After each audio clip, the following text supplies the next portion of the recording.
What's up, guys? I'm Trevor Hagen, and this is Beyond Transmission. Today we are in Spain. We are in a beautiful Marbella, and this is our first time here, and it's absolutely amazing. And today we're talking about something that I hadn't always seen the true value in until just recently, and that is the importance and power of changing your mind. I know that sounds like a weird subject, but maybe it'll make sense here in just a minute. There seems to be a lot of frustration and confusion around people that are always changing their minds on certain topics.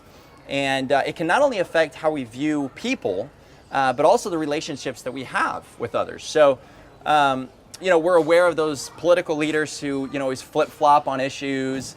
And more times than not, this is viewed as a negative thing because it's not always easy to rely on decisions made by people that are constantly changing their minds. They'll like show a video of someone with a certain view on something, and then a video of them like 10 years ago when they had a different view, and try to prove that this person cannot be trusted because of that. I don't know about you, but I can't imagine having to hold on to how I thought 10 years ago. But anyway, we might also have relationships with people that we shared certain ideas or values with in the past that now have changed, and it's sometimes frustrating or difficult to understand.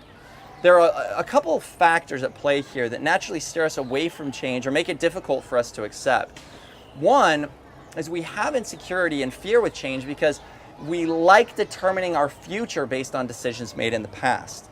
This typically applies more to others around us and not so much ourselves, which is kind of funny when we look at it because we get so frustrated when others change, but it's fine when we do it ourselves. Mainly because we're with ourselves constantly and it's not as alarming. And this is called blind spotted awareness. But we'll come back to this in a minute. The second is that we don't always have all of the information that others have when they change their mind on an issue that we might still cling to. And it's difficult to process or accept this. But if you've noticed anything up to this point in your life, only you can change.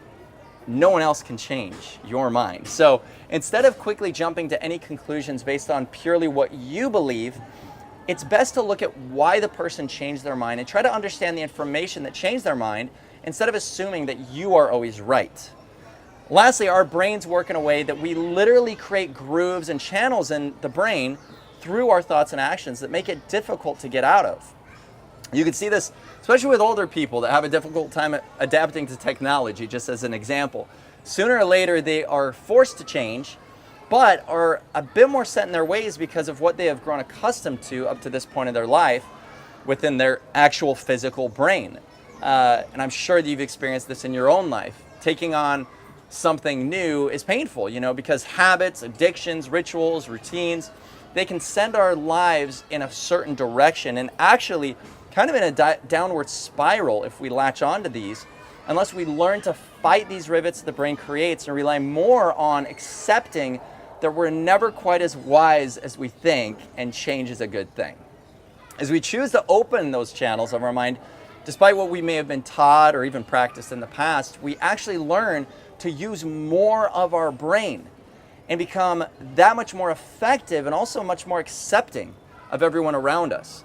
We get rid of those blind spots of our awareness and see change happening constantly within us and are able to accept others doing the same. Actually, changing our minds is crucial if we want to expand our intellect, and is actually a great sign when you see it in someone because it's a natural result of learning and adjusting with new information. In fact, I would say that the mark of a good leader would be someone that has a clear goal with processes that constantly change as that person learns and evolves. After all, it's a bit difficult to follow a stone very far that's set in the ground.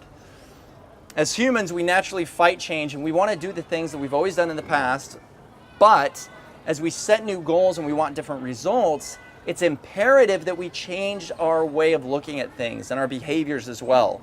The very act of changing your mind is a huge step in your personal and spiritual progress as well. Understanding and accepting the fact that you don't know everything, and shedding that ego you created when you were younger, or something that was maybe even passed on to you generationally, is very powerful because it's shedding something that has no value to you today. Just because you've stood up for certain maybe fundamental issues in the past, be it social, political or even religious, doesn't mean that you should feel inclined to cling to those ideas or embarrassed to think in a different way once new information is presented to you. Again, this is just the ego speaking up, and that ego is not worth defending. If you want to be a better leader, if you want to tap into the divinity within you, if you want to gain intelligence, then this is something that you have to get good at. You may stand up for an issue based on the information you have at the moment with no shame, and that's great, but don't feel shame when you decide to change or even go against that issue in the future if new information arises that goes against your ultimate values or goals. I'm not saying to change for the sake of change or that every change in behavior is good for you, but I am saying that being open and willing to change when it is necessary can be a powerful tool when striving for whatever goals you might have in this life. With that said, thanks again for watching. Leave any comments or questions below in relation to this topic that you might have, because I really am interested to see what you have to say. Feel free to subscribe for topics like these and much more, and most importantly, stay curious. We'll see you next time.